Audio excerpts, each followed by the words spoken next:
Hi everyone, this is Sunny Kumar from IIT BHU and welcome to my channel Code with Sunny. And today I am going to discuss the problem coin change. Index number is 322 and the problem is of medium type of lead code. Okay, so let's jump directly into the problem statement. We have been given coins of different denominations and a total number of amount of money and total amount of money. Okay, denoted by amount variable. Okay, so we have to write a function to compute the fewest number of coins that we need to make up that amount. Okay, and if that amount of money can't be made up by the any combination of the coins, we have to return -1 in that case. Also, we may assume that we have an infinite number of each kind of coins. So basically let's discuss the example, understand this with the help of example. Suppose we have a coins array, you can see, and the coins are of type of value 1, 2 and 5. Okay, and note that the number of coins is actually infinite, that is the number of coins of type 1, that is with value 1 and with value 2 and with value 5 are of infinite, and we have to make the amount equal to 11 in minimum number of coins. That is, what will be the minimum number of coins, that if we sum up all the values of such coins, then it will give us the value equal to amount that we require. Okay, so we have to find that minimum value, that minimum number of coins to achieve the amount. Okay, so how we are going to do this problem? Note that greedy approach will not work, because we have to find out the all the states from 1 to the amount, that is what will be the minimum value to get the amount, get the required sum with the help of the given number of coins. So greedy approach will not work, so we are going to traverse each and every case. So we are going to use the dynamic programming to solve this problem. Okay, so let's move further. So suppose these are the types of coins, and we have to make that amount. Okay, amount equal to 6. So how we are going to do this? So let's define a dynamic programming array, DP array, where the index I, let's say index I of the DP array will denote the minimum number of coins we are going to use to make that amount if it is possible.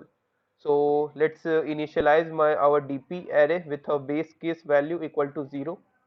Okay, now let's come up to the index equal to 1, which will denote what will be the minimum value to what will be the minimum number of coins that we need to make the value equal to 1. Note that for the value equal to 1, we have a coin with value 1, so our minimum number of coins will be 1 directly. And what will be the case for the value equal to 2? Note that for value equal to 2, this can be made with the help of two 1 1 coins or with a single 2 coin. So we can say we can reach the value 2 with the help of a single coin of type equal to 2. So our answer will be single 1 again. And let's say what will be the minimum value, minimum number of coins that we need to reach the value 3. Note that 3 can be reached with the from 2, and again 3 can be reached from 1 with the help of 2 coins. So what will be the minimum number of coins to reach 3? So we can say we can reach 3 from with the value 2 plus 1 or with the value 1 plus 2. So what will be the minimum number of coins in that case? So our minimum number of coins will come out to be 2. That is, we can reach from 1 to 3 directly, or we can reach from 2 to 3 directly with the type value of coins equal to 1. And again, what will be the minimum number of coins that we need to reach the value 4? Note that the number of coins is infinite, so we can use the same type of coin multiple times. So what I am going to do here is, suppose we have to reach the value equal to 4. So I am going to I am going to make the coin 2 first, then again I am going to make the coin 2 again. So this will give us the value 4, and what will be the minimum number of coins in that case will be 2. So again I can say I can reach the value 4 in the minimum number of coins with the help of minimum number of coins in just two iterations, or you can say two, that our answer for DP of 4 will be 2 simply. And similarly we can find 5 also, and similarly we can find 6 also. So with the help of the dynamic programming, we can find what will be the minimum number of coins to reach the value dp of I if it is possible. So suppose it there might be some case that our dp of I, let's say ith state, can't be reached with the help of the given number of coins. In that case our answer will be dp of I equals int max, denoting that this value can't be reached.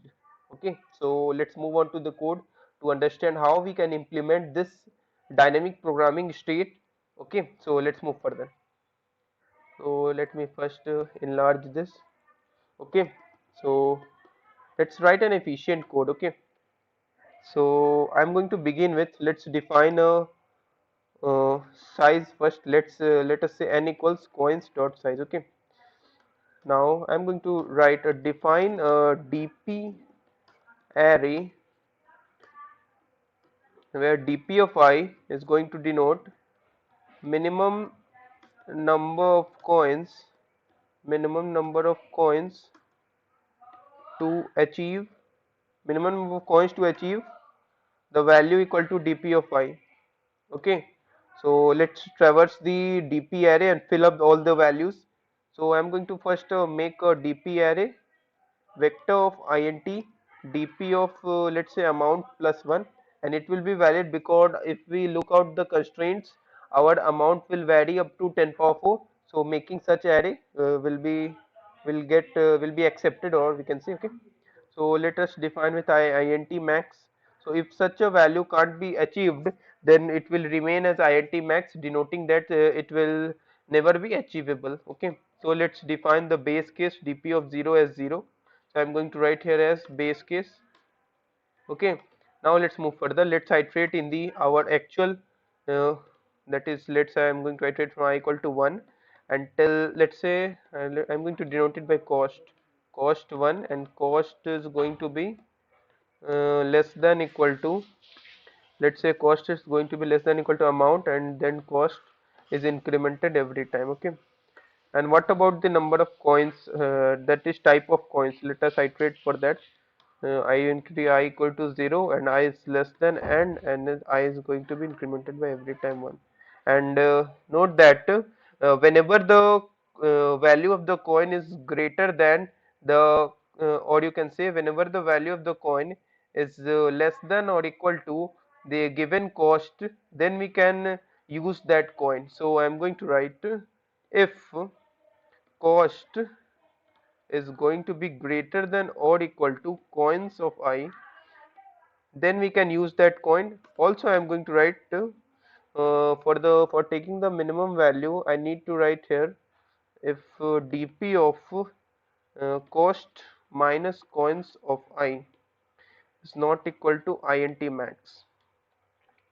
I am doing this because suppose that if previous value, if d cost minus coins of I is not achievable, then dp of cost with the help of this coin will also be not achievable. So I am going to do this, take the minimum only when the previous, that is cost minus coins of I, is achievable, then only our current state can be achievable with the help of this coin. Okay, so if cost is greater than equal to coins of I and my previous state is achievable with the help of this after subtracting this coin, then I'm going to take the minimum, that is dp of cost.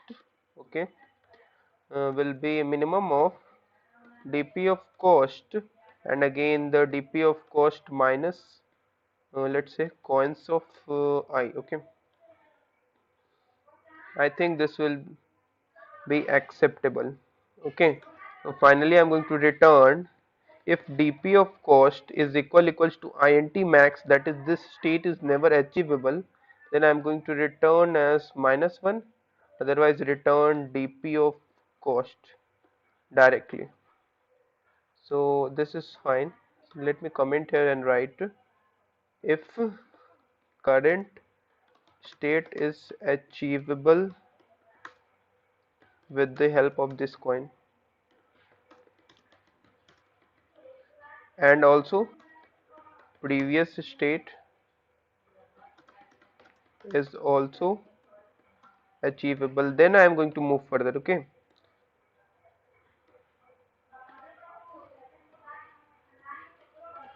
okay, so let me run this code and check out. I should have submitted it directly, I think. Oh, there is submission. Okay, okay. I think I should not have to write here cost. I think it's amount. I don't know how much time I have done the same mistake for every question. Okay. Okay. This is wrong answer. Why? Why I'm getting wrong answer? I don't know. So let me check it out where I have done a big mistake. My output is coming out to be 0 and expected is 3. Okay, I've done a mistake in a plus 1 because I'm going to use this current coin, so I need to increment it by 1. Okay, so let me submit this code and check it out. Okay, yes, it is a good code. Okay, so if you have any doubts, do not forget to mention in the comment section of the video, and I will ask the viewers to like this video, share this video, and do subscribe to my YouTube channel for latest updates. Thank you for watching this video.